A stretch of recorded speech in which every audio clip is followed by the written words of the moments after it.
Who Built the Moon. How do you feel when it's time to put out a new record? Are you the kind of artist that's constantly writing, or do you feel like a spark that shines on your head? No, I write all the time. I don't write a great deal when I'm on the road or when I'm working, but when I'm at home I write all the time.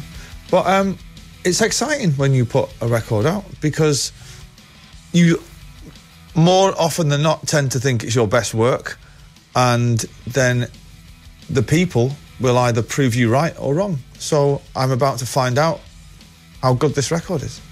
Ho chiesto a Noel se è uno di quegli artisti che scrive continuamente, oppure se ogni tanto, quando è il momento di far uscire un album nuovo, ha come una specie di scintilla che brilla sulla sua testa. Lui ha detto che in realtà lui è uno di coloro che scrive sempre, non tanto quando è on the road, in tour, oppure quando sta lavorando, però quando è a casa scrive parecchio. Quando è il momento di far uscire l'album è sempre una figata, non tanto perché tu pensi che sia l'album migliore che tu abbia mai fatto, ma più che altro perché sei curioso di sapere la reazione del pubblico e sta per scoprirlo.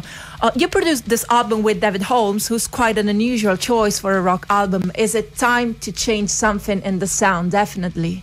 I think so. David is probably known for his film soundtracks, works a lot in Hollywood. And yeah, after I came back off my last tour with an album that I'd produced and written and recorded and blah, blah, blah, I thought, I can't do that again.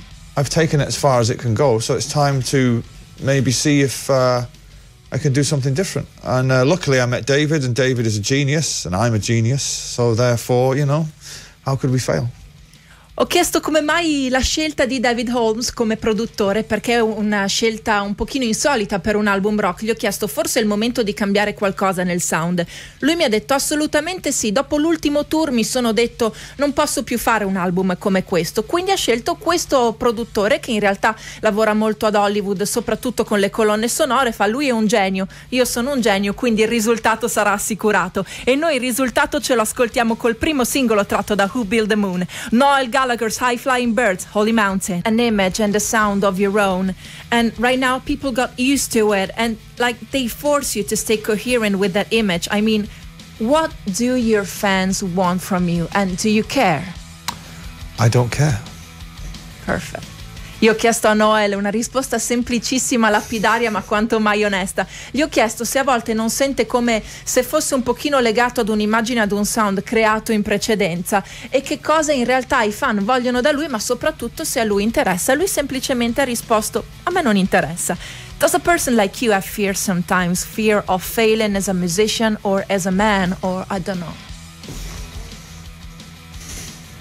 As a musician, not really. I think I'd rather fail spectacularly and with something that you believe in, than have some kind of success.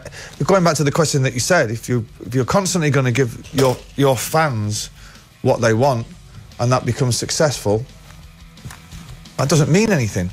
But if you're constantly trying to do something different and you fail, then that's important. I think that's good. So, do I have fear?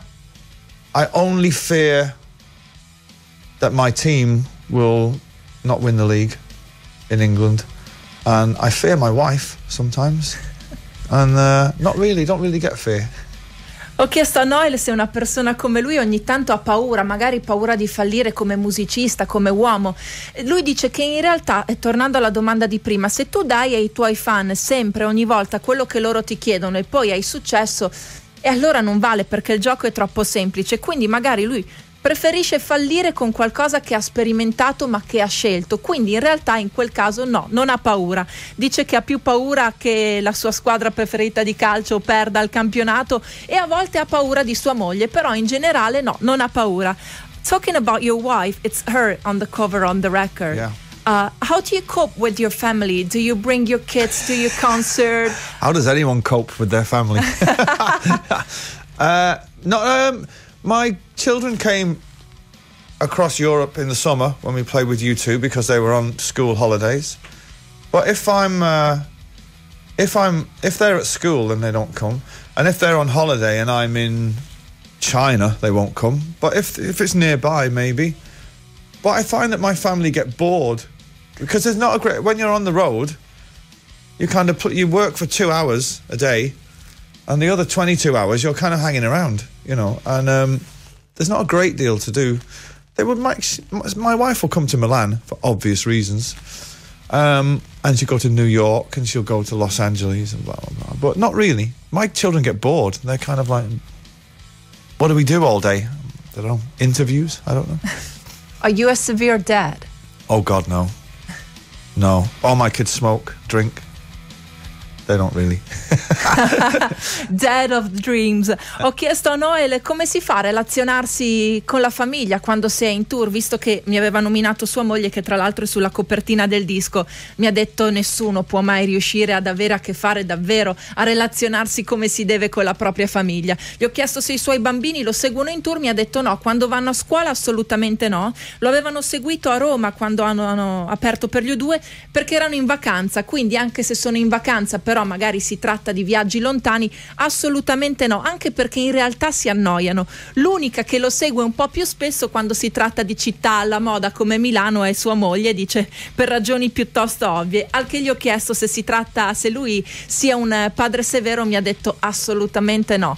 I miei figli bevono, fumano, e al che io gli ho detto beh, sei il padre dei sogni. Noel, thank you so much for being here on air with me on Virgin Radio. Pleasure, thank you. And we'll see you really soon. You will indeed. Bye-bye. Thank you.